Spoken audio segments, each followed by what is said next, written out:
what I wanted to talk about was, food for thought, and basically things that get like a bad rap in the industry.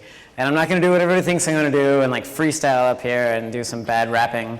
But no, I was actually going to talk about bad wrapping paper. No, just things that get a bad rap in the industry in general. As an advocate of modern cuisine, or AKA molecular gastronomy, which is kind of like just, basically what molecular gastronomy is, for those of you who don't know, is the collaboration of like chefs and scientists and curious cooks, and cooks just wanting to know why and how. And like Mark Anderson was saying earlier, asking those questions and being, just asking your farmer a question like, where does this tomato come from? Is this a flavor saver? Does that have a gene from a frog inside of it so it can be shipped across the country? Like, what's inside my food? And I feel as like, as a chef who got into science through cooking, I never really excelled in chemistry in school. It wasn't really until I found an application for science that I really started to study and research food. So that having been said, that's basically what it is. Modern cooking is just chefs asking why, asking how, and being like, all right, instead of when I was in culinary school, they're like, you make a mayonnaise by whisking oil into an egg yolk. And I'm like, okay, that's cool, but like, what happens if I change the fat medium? If it's not oil, what if I use, I don't know, rendered out beef fat, and then I make beefinase or something. And that's how new mother sauces are made, which is pretty cool. But it's just a result of asking why and how and understanding the phenomenon that is cooking, right? And which is actually kind of a good thing if you think about it. If you look at any other industry out there, and you look at technological advancements, right? They're embraced in every single other industry. But I think it's kind of funny how when it comes to cooking, people still expect for us to be back there with like, whittling sticks and a flint and like trying to start our own fire and like roasting whole animals, on a fire pit. And I'm like, well, I wouldn't do that because I wouldn't cook evenly. I'm gonna go ahead and break down each individual muscle and cook them separately because I know I like my loin at 58 Celsius, I like my short rib at 72 Celsius for 12 hours, whatever the case may be. But, it's just kind of, if you've ever roasted a turkey, you're like, why is the breast so dry and the thighs are like undercooked? What's going on here? Because the bird wasn't really meant to be roasted whole. And then there's this amazing food scientist, Harold McGee, who is kind of ridiculous. He came up with the idea of letting your turkey temper. And so he pulls his bird out a couple hours early and puts ice packs on the breasts so they stay cool, but the thighs come up to temperature. So when he sticks it into the oven, basically everything cooks evenly. But it's just like funny little whimsical philosophies or just education and like science that has kind of furthered gastronomy and allowed us to create new sauces and develop new pieces of equipment and use new ingredients like hydrocolloids to control water and to create different textures. And I know the word hydrocolloid, it's like, whoa, it can be kind of scary. A lot of people are kind of like, wait, what is this? Gellan gum, like agar-agar, soy lecithin, what are these things? They sound kind of scary, especially when you use the word chemical.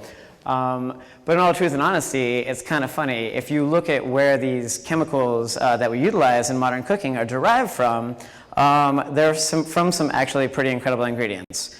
Agar-agar is basically just made from seaweed, right? Wow, seaweed. And everybody knows spirulina is just like, no more seaweed, it's so bad for me, I don't want to eat any of that.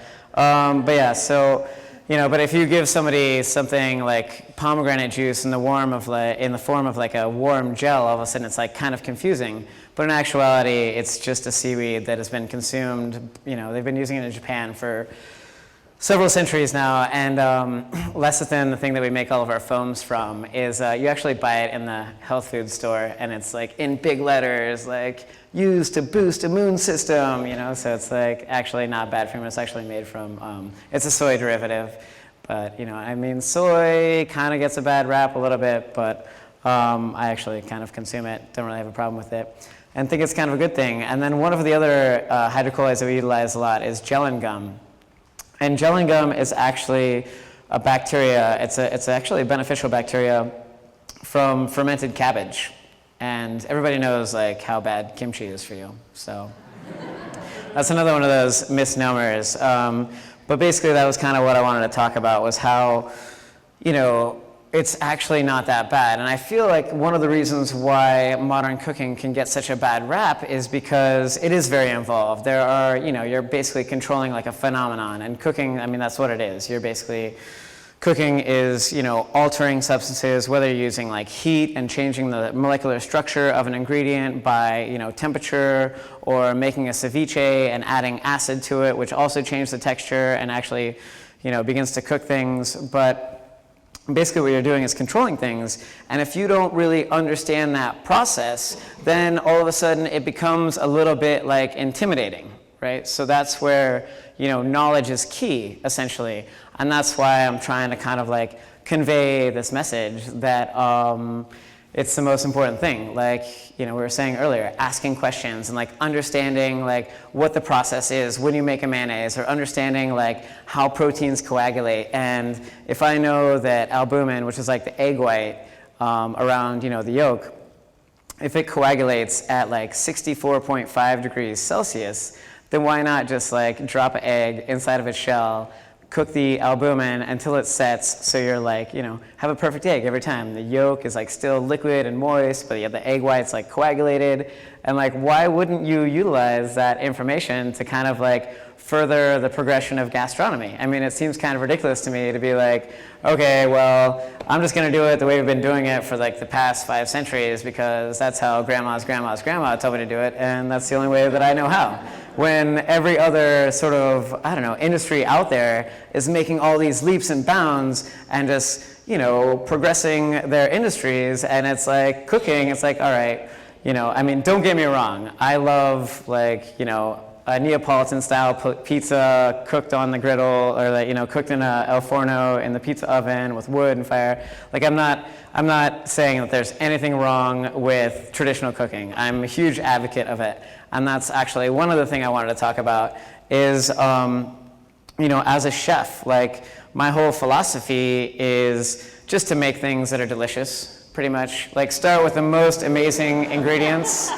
Right? I mean, what's wrong with that, right? Start with the most amazing ingredients you can possibly find. And, you know, it's funny, speaking of bad rapping, delicious is nutritious. No, there's a link between those things. Nutritious does mean delicious does mean nutritious, and you're right, it's linked in our brains, and that's how we understand things. Like, if I'm walking through the supermarket and I'm going through the produce aisle, and like I don't smell the peaches and I'm standing next to like 300 of them, or I don't smell the strawberries and I don't smell, like, you know, there's something wrong there. But yet when I walk through the Santa Monica farmers market, or anywhere you are around the world, like any market, and you're like, you could like, oh wait, the strawberries are up here. Like, you know, you got it. And that's because those, you know, fruits or vegetables or whatever the case may be, were actually, you know, raised properly, grown properly, have really nice seeds, were given the tender, loving care that they needed and the nutrients, and that translates through food. And like, you know, as a modern chef, I think it's funny because most everybody is like, all right, like local, sustainable, rustic, you know, and it's like, that's like, those are kind of like the correlations. But just because, you know, there's chefs out there that we might be making fluid gels, or we might be cooking sous vide in a vacuum packaged bag or something like that, it doesn't mean that we're not like supporting our local farmers. Like, you'll see me every Wednesday at Santa Monica Farmers Market, like procuring all my ingredients, because I know that's where like the most amazing produce comes from, is, you know, kind of within the area, the locality.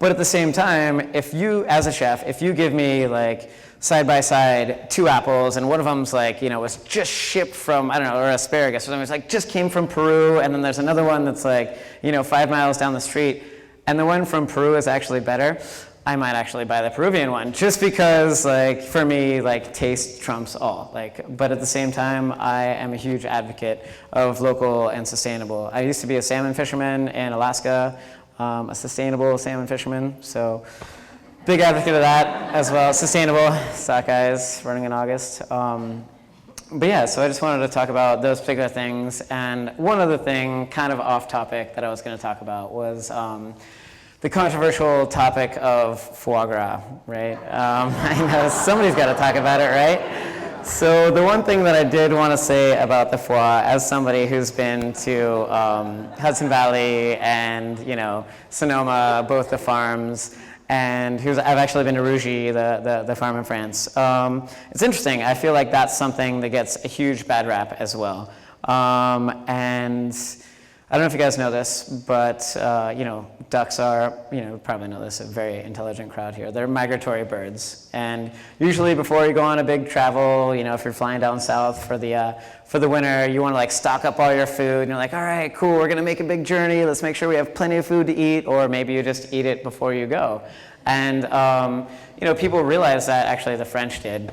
Go figure. Back in the day, they're like, wow, why are all these ducks so amazing right before winter, around autumn and fall? And they're like, the livers are so delicious. And so, it actually was it's something that was naturally occurring in ducks. And it's not like the gavage. The gavage doesn't even exist anymore. Does everybody know what the gavage is? Gavage is basically where it's what you would see on PETA or something, where they have I don't know, a corn funnel tubing system going down a duck's throat. But that doesn't, I've been to 3 different foie gras farms, and I've never, ever, have I ever seen that existing once. It's basically they have a trough, and it's the ducks go and eat whenever they want, and it's they're just very happy, fat ducks. And they live a good life. I mean, I feel like it could be worse. And I look at some other things that I've seen, on the internet or whatever, and I think about these amazing farms like Hudson Valley or Sonoma, and they treat these ducks amazing. I mean, they're giving them massages, they have fresh food, it's changed out hourly, daily, and it's the ducks kind of waddle over because they can't really move that much because their livers are kind of dragging on the ground, but, and they just eat awesome fresh corn or whatever the case may be frequently, and then it's you look at other farms which are totally okay, like Tyson, or I don't mean to name names, where it's you think about how they raise their chickens, and they're stacked on top of each other. They don't even have beaks anymore because they shaved them off because they're afraid of them pecking each other. They're sitting on cages on top of each other, and things roll downhill, so they're basically, I don't know. I'm not going to go into too deep a description of what happens with those ducks on the bottom shelf, but or the chickens for that matter. But foie gras is a beautiful thing, and I think it's a shame that that we're not going to be able to eat it here anymore. And there's going to be a bunch of chefs in LA who are going to be doing dinners, around town. You guys should come out, show your support. There's petitions flying around Facebook, that sort of thing, Twitter. So I think that's kind of all I want. Oh, do I still have 4 more minutes? Wow. I should have wrote something down. Let me see if I have anything else to talk about. A recipe. Okay, it's really simple. It's the most important ingredient in any recipe. Can anybody guess what it is? Very close. Olive oil is close. Salt, very close. Butter, also very close. No, it's so simple. Puta merda. No, it's love. Love is the most important ingredient in any recipe. Yes. And it's because if you think about cooking, that's essentially what it is. I mean, not only are you as a chef or as a cook or, whatever you're cooking at home, you're cooking at a restaurant, for your friends, for your family, basically what you're doing is you're kind of transcending love through food because you're feeding people, and it's an incredible thing. Not only are you showing love to the ingredients because you're oh my God, I have this perfect pineapple or this amazing, tomato or this incredible olive oil, and I don't want to heat up the olive oil too much because then it'll ruin the phenolic compounds and the amazing aromas, or I don't want to drop this tomato or do something that would damage it. So you're showing love to the ingredients, but also at the same time, you're showing love to your guests or your family or whoever you're cooking for.